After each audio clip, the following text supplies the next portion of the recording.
Hi hello welcome back to Amulya ಅಮ್ಮ YouTube channel. ಈ ವಿಡಿಯೋದಲ್ಲಿ ನಾವು ಚಿಕನ್ ಕೀಮಾಯಿಂದ ವಡೆನ ಯಾವ ಥರ ಪ್ರಿಪೇರ್ ಮಾಡೋದು ಅಂತ ನೋಡೋಣ ಬನ್ನಿ.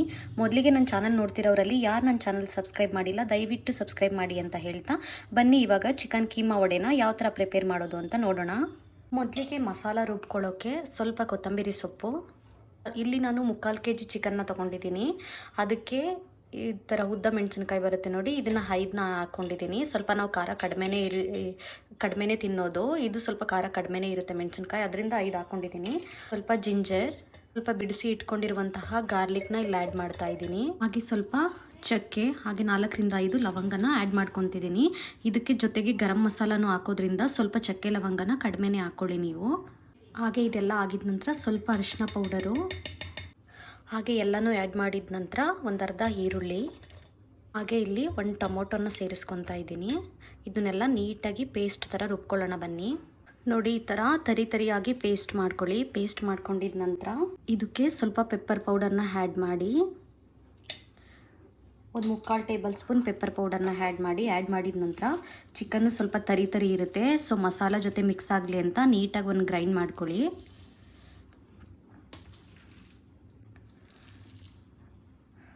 ನೀವು ಇದೇ ಮಿಕ್ಸಿ ಜಾರ್ಗೆ ಸೇರಿಸೋದ್ರಿಂದ ಮಸಾಲ ಜೊತೆ ನೀಟಾಗಿ ಮಿಕ್ಸ್ ಆಗುತ್ತೆ ಚಿಕನ್ನು. ಅದರಿಂದ ಬನ್ನಿ ಇವಾಗ ಚಿಕನ್ ಜೊತೆ ರುಬ್ಕೊಳ್ಳೋಣ. ನೋಡಿ ಚಿಕನ್ ಜೊತೆ ನೀಟಾಗಿ ಮಿಕ್ಸ್ ಮಾಡ್ಕೊಳ್ಳಿ. ಹಾಕಿರುವಂಥ ಮಸಾಲೆ ಎಲ್ಲ ನೀಟಾಗಿ ಆ್ಯಡ್ ಆಗಬೇಕು.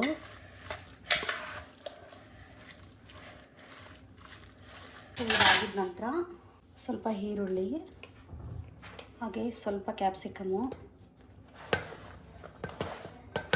ಹಾಗೆ ಅದರ ಜೊತೆಗೆ ಕೊನೆಯದಾಗಿ ಸ್ವಲ್ಪ ಕೊತ್ತಂಬರಿ ಸೊಪ್ಪು ನೀಟಾಗಿ ಸಣ್ಣದಾಗಿ ಹಚ್ಚಿಟ್ಕೊಂಡಿರುವಂಥದ್ದು.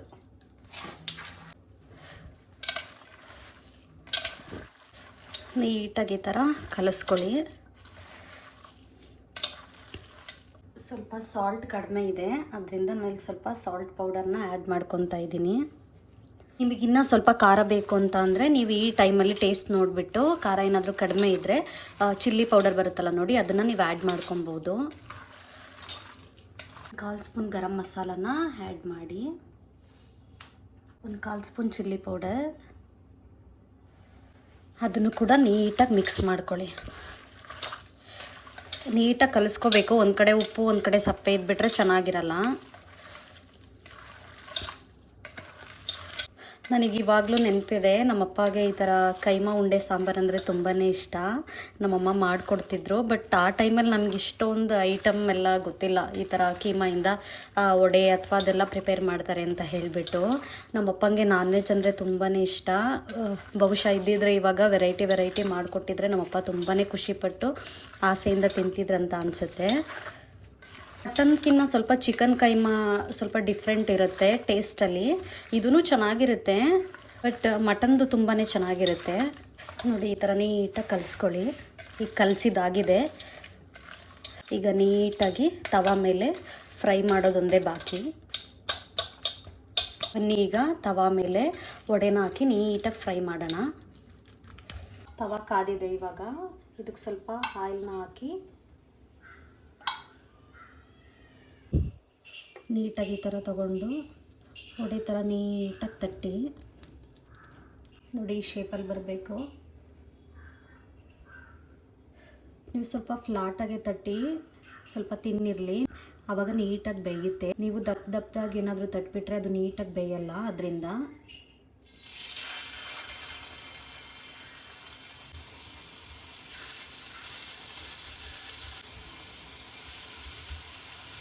ಈ ಥರ ನೀಟಾಗಿ ತಟ್ಟಿ ತವಾ ಮೇಲೆ ಹಾಕಿ ನಿಧಾನಕ್ಕೆ ತುಂಬಾ ಲೋ ಫ್ಲೇಮ್ನಲ್ಲಿ ಫ್ರೈ ಮಾಡಿ ನೀವು. ಆವಾಗ ನೀಟಾಗಿ ಬೇಯುತ್ತೆ. ನೀವು ಜಾಸ್ತಿ ಕೊಟ್ಬಿಟ್ರೆ ಗ್ಯಾಸ್ನ ಬೇಗ ಸೀದೋಗಿಬಿಡುತ್ತೆ, ಆವಾಗ ನೀವು ನೀಟಾಗಿ ಬೇಯಿಸ್ಲಿಕ್ಕಾಗಲ್ಲ. ಸೊ ನೀಟಾಗಿ ಸ್ವಲ್ಪ ಸಣ್ಣದಾಗೆ ಗ್ಯಾಸ್ನ ಇಟ್ಕೊಂಡು ನೀಟಾಗಿ ಬೇಯಿಸಿ.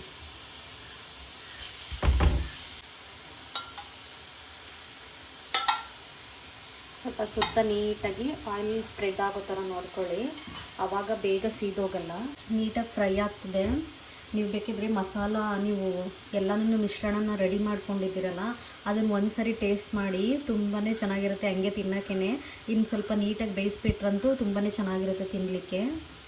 ಎವ್ರಿ ಟೈಮ್ ಕೈಮಾ ಉಂಡೆ ಸಾಂಬಾರನ್ನೇ ಮಾಡಿಕೊಂಡು ತಿಂತಿದ್ರೆ ಬೋರ್ ಆಗ್ತಿರುತ್ತೆ. ಅಂಥ ಟೈಮಲ್ಲಿ ಈ ಥರ ವಡಾ ಅಥವಾ ಬೇರೆ ಬೇರೆ ಡಿಫ್ರೆಂಟ್ ಟೈಪ್ಸ್ ಆಫ್ ರೆಸಿಪಿನ ಟ್ರೈ ಮಾಡಿದ್ರೆ ಬಾಯಿ ರುಚಿ ತುಂಬಾ ಚೆನ್ನಾಗಿರುತ್ತೆ, ತುಂಬಾ ಟೇಸ್ಟಿಯಾಗಿರುತ್ತೆ, ತಿನ್ನಬೇಕು ಕೂಡ ಇಷ್ಟ ಆಗುತ್ತೆ. ನೋಡಿ ಈ ಥರ ಮಗ್ಗಿಸ್ಕೊಳ್ಳಿ.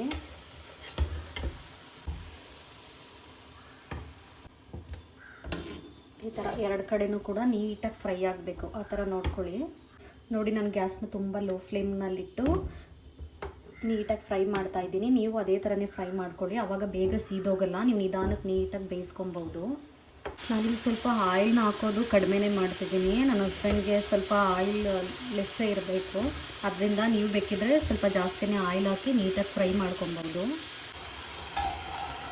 ಈ ಥರ ಒಂದು ಲಿಡ್ಡಿಂದ ಕ್ಲೋಸ್ ಮಾಡಿ ಒಂದು ನಿಮಿಷ ಬಿಟ್ಟು ನೀಟಾಗಿ ಮತ್ತೊಂದು ಕಡೆ ತಿರುಗಿಸಿ ಮತ್ತೆ ಅದೇ ಲಿಡ್ನ ಕ್ಲೋಸ್ ಮಾಡಿ ನೀಟಾಗಿ ಆ ಥರ ಫ್ರೈ ಮಾಡ್ಕೊಳ್ಳಿ. ನೋಡಿ ಇದಾಗಿದೆ.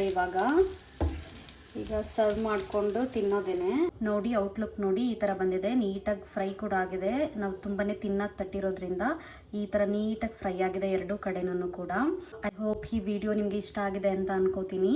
ಈ ವಿಡಿಯೋ ಇಷ್ಟ ಆಗಿದ್ದಲ್ಲಿ ಲೈಕ್ ಮಾಡಿ, ಶೇರ್ ಮಾಡಿ, ಕಮೆಂಟ್ ಮಾಡಿ ಅಂತ ಹೇಳ್ತಾ, ಇನ್ನೂ ಇದೇ ಥರದ ರೆಸಿಪೀಸ್ಗಾಗಿ ನನ್ನ ಚಾನಲ್ನ ಸಬ್ಸ್ಕ್ರೈಬ್ ಮಾಡೋದನ್ನ ಮರೆಯಬೇಡಿ. ಮುಂದಿನ ಕುಕಿಂಗ್ ವ್ಲಾಗ್ನಲ್ಲಿ ಸಿಗ್ತೀನಿ. Thank you for watching. Bye.